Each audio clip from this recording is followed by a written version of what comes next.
नमस्ते दर्शक हो। क्या आपको पता है आपकी हिंदी बोली में तथा आपकी स्थानिक भाषा की बोली में भी अधिकतर शब्द अरबी या फारसी के होते हैं। यदि विश्वास नहीं हो रहा है तो कृपया यह चलचित्र अंत तक देखिएगा और मेरी वाहिनी को फॉलो भी कीजिएगा, ये आपसे प्रार्थना है। जब मैं आपको कह रहा हूं तब मैं स्वयं को भी कह रहा हूं, क्योंकि मेरी भी बोली में अनेक शब्द ऐसे आते हैं जो अरबी या फारसी होते हैं। जब मैं हिंदी बोलता हूं तब भी आते हैं, और जब मेरी स्थानिक भाषा या मेरी मातृभाषा मराठी में बोलता हूं तब भी मेरी भाषा में मराठी में भी मैं अरबी तथा फारसी शब्दों का प्रयोग करता हूं। मैंने निश्चय किया है कि मेरी बोली से मुझे अरबी तथा फारसी शब्द निकालने हैं, इसलिए मैंने प्रयास आरंभ किया है। आप भी मेरे साथ ऐसा प्रयास कर सकते हैं। पिछले 700-800 सालों में हमारे भारत पर जो बाहर से आक्रमक आए, विशेषतः अरब कंट्रीज से जो आक्रमक आए, मुगल आए, तुर्क आए, फारसी लोग आए, इन सारे आक्रमकों के साथ, आक्रांताओं के साथ में ये अरबी और फारसी शब्द भारत में आए हैं। उसके पश्चात 1970 के दशक से आगे जब बॉलीवुड बढ़ने लगा और बॉलीवुड में विशेष समुदाय का वर्चस्व बढ़ने लगा, तब से हमारे ऊपर उर्दू थोपने का आरंभ हो गया। उर्दू भाषा भारत की है ऐसा हमें फंसाया गया, उर्दू भाषा अपनी है ऐसा हमें फंसाया गया। उर्दू भाषा में अधिकतर शब्द 70-80% शब्द जो होते हैं अरबी और फारसी होते हैं। उर्दू, अरबी, फारसी हमारी भाषाएं नहीं है। हमारी सामयिक भाषा हिंदी है, किंतु हमारी सामयिक भाषा संस्कृत निष्ठ हिंदी होनी चाहिए। भाषा शुद्धि का कार्य छत्रपति शिवाजी महाराज ने आरंभ किया था, जो उनके बाद में भी 100 वर्षों तक चला था। उसके बाद में यदि कोई दूसरे महान व्यक्ति का नाम मैं आपको बताऊं तो स्वातंत्रवीर विनायक दामोदर सावरकर ने भी भाषा शुद्धि का प्रयत्न किया था।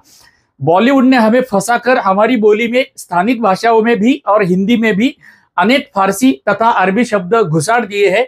उर्दू का हमें प्रेम लगाया है और फंसा के हमें उर्दू सिखाई है।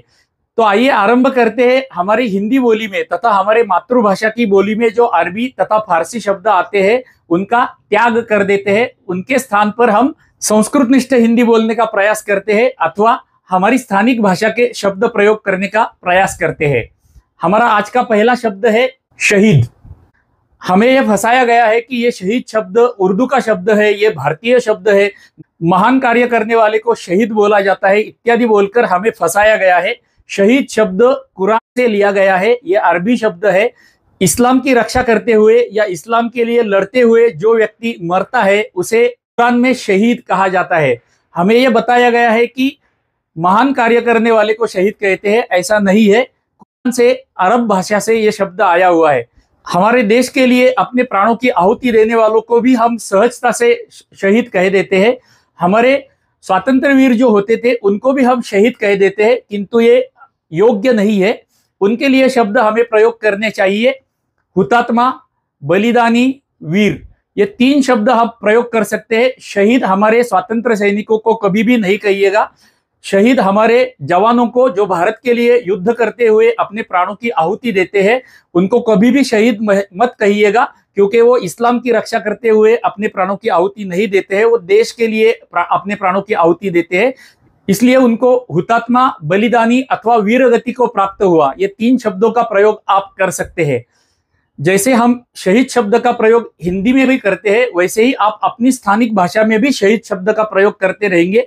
तो मेरी आपसे हाथ जोड़कर प्रार्थना है कि आज से शहीद शब्द का त्याग करें तथा शहीद शब्द के स्थान पर हुतात्मा, बलिदानी, वीरगति ऐसे शब्दों का प्रयोग करें। तो चलिए ऐसे ही किसी अरबी तथा फारसी शब्द को त्यागने के लिए अगले चलचित्र में मिलते हैं। आपसे फिर से प्रार्थना करता हूं कि अरबी फारसी रहित हिंदी तथा अरबी फारसी रहित आपकी स्थानिक भाषा, मातृभाषा बोलने के लिए कृपया हमारी वाहिनी को फॉलो करें। धन्यवाद, धन्यवाद, धन्यवाद।